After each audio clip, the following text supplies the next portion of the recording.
يا مساء الفل. ازيكم عاملين ايه؟ هنعمل مع بعض النهاردة الفطير بالسكر بطريقة سهلة وبسيطة ومقادير مفيش اسهل من كده.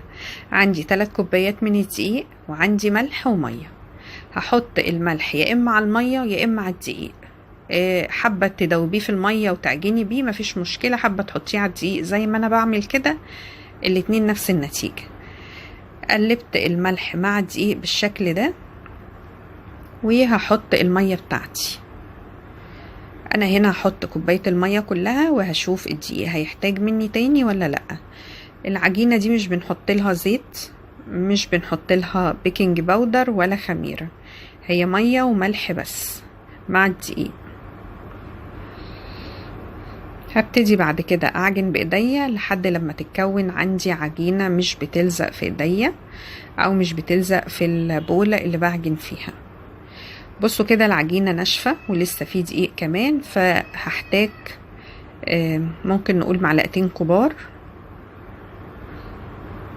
وهبتدي اعجن العجينة كويس وبعد كده ارجع لكم.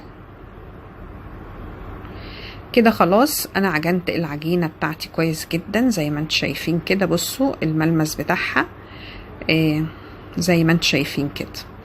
هسيبها نص ساعة ترتاح وبعد كده هنرجع نشتغل فيها. كده بعد ما ارتاحت شوية بس بنغطيها عشان ما تنشفش، هبتدي اخد جزء من العجينة على حسب حجم الفطيرة اللي انا عايزاها. عايز تعمليها كبيرة هتاخدي جزء كبير، ولو عايزة تعمليها بالحجم اللي هنشوفه مع بعض يبقى هتاخدي جزء متوسط. الفطير ده قديم جدا وناس كتير يعني بتاعت زمان بتعرفه وبتعمله، بيبقى حلو جدا. حماتي بتعمله جميل جدا. بجيب دقيق وببتدي ارشه على الرخامة بالشكل ده، وهبتدي افرد العجينة بسمك خفيف. لو انت عايزة الفطير بتاعك مقرمش بتعمليها بسمك رفيع، لو عايزاه طري يبقى هتعمليها بسمك تخين شوية. انا بعملها بسمك رفيع وبتبقى حلوة جدا وجميلة جدا. بصوا بنتني الاطراف بتاعه الدايره بتاعتنا بتاعه العجينه. احنا طبعا بنحاول نعملها دايره وبنحاول نعمل الشكل يعني على قد ما نقدر. بصوا اما بطبقها بالشكل ده بتديني شكل المربع. ببتدي اجيب زاويتين قصاد بعض واتنيهم وزاويتين قصاد بعض واتنيهم كده. انا طبقتها بالشكل ده، سهله جدا وبسيطه جدا، وانا هعيد معاكم الجزء ده تاني.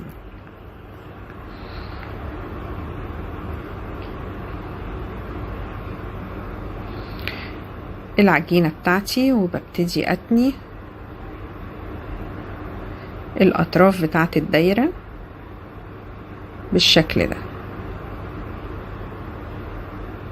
حتى لو ما طلعتش قوي يعني الشكل برضو بتبقى حلوة. كل ما حاولت اخلي الشكل ده مربع مش مستطيل كل ما طلع معايا مظبوط. يعني كل ما تنيت اطراف الدايرة وخليت الشكل مربع كل ما طلع معايا مظبوط. طبعا ساعات بيطلع مستطيل وساعات بيطلع مربع، بس يعني انا بقول لكم دي افضل حاجة يعني. كده خلاص هحط زيت على النار، بس هخلص الاول الكمية دي كلها. كده عملت الفطير بتاعي. ال3 كوبايات عملوا حوالي 8 وحدات. لسه في واحدة بس مفيش مكان افردها.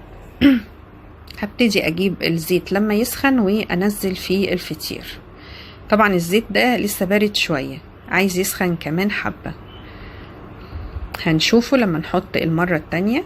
بصوا يا جماعة لما نيجي نحطها تبقى التطبيقات دي من تحت، واحاول احطها بالراحة، لان انا لو حطيتها العكس هنلاقي المثلثات دي نفخت ونشفت على كده وما بقتش شكلا حلوة يعني. فاحنا بنقليها الاول او بنحمرها على المثلثات يبقوا من تحت، وبعد كده بنبتدي نقلبها الناحية التانية. ما بتوصل للون الذهبي بنخرجها بنصفيها كويس من الزيت. صدقوني ما بتشربش زيت، واللي جربها عارف. بنصفيها بس كويس جدا كده من الزيت.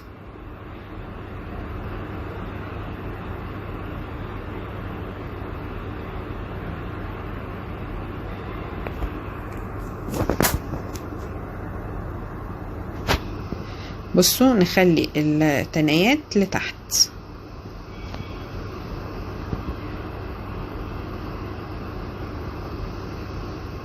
بصوا دي سخونة الزيت التمام، يعني ان هو يبقى متوسط السخونة، مش سخن قوي، علشان اول ما تنزل الفطير ما تتحرقش مني، وما يبقاش بارد علشان ما يطولش في القلية ويشرب مني زيت.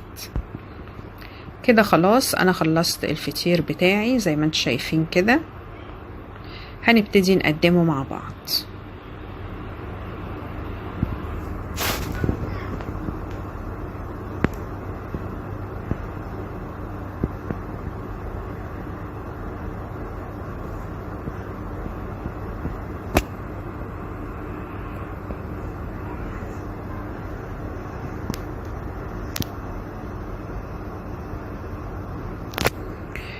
بصوا انا بقرب لكم الصورة. بصوا لونه كله حلو جدا وجميل جدا. عندي هنا كذا خيار ممكن اعملهم. ده سكر بودرة، بحاول ادخله كده في المثلثات بالشكل ده من جوه، والفطيرة سخنة علشان يدوب. ممكن كمان لو سكر ناعم يدوب برضو مع سخونة الفطيرة. تمام. او ممكن ارش عليه سكر بودرة من بره، بس مش شرط احط في المثلثات بالشكل ده. ممكن ارش كمان من ورا في كل الاتجاهات على حسب ما بتحبي الحلا بتاعك. دول مش هنعملهم بقى بالسكر، دول هنعملهم بشكل تاني، بس انا بنظم الطبق علشان نقدمه ونشوف الشكل النهائي ليه. ممكن كمان احنا بقى نبتكر، ممكن نعمل صوص الشوكولاتة ونحط عليه للولاد. ممكن نعمل صوص الكراميل ونحط عليه برضو للولاد، هيبقى حلو جدا. دي ابتكارات بقى جديدة يعني، لكن هو بيتعمل بالسكر. ممكن كمان نحط عسل نحل، يبقى عندي بالسكر وعندي بالعسل النحل زي ما انتم شايفين. حطي الكمية بقى اللي تريحك على حسب الحلة اللي بتحبيه.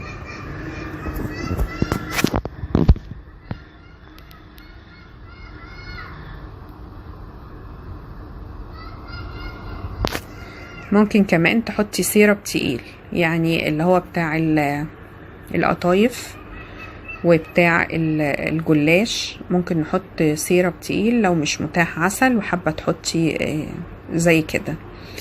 زي ما انتم شايفين كده سهل جدا وما اخدش وقت وجميل جدا، ومن 3 كوبايات دي عملنا كمية حلوة جدا. اتمنى تجربوه ان شاء الله يعجبكم. واذا عجبكم الفيديو ما تنسوش اللايك والشير والسبسكرايب يا جماعة، ده بيرفع القناة وبيفرحني جدا. يا ريت ما تنسوش. باي باي.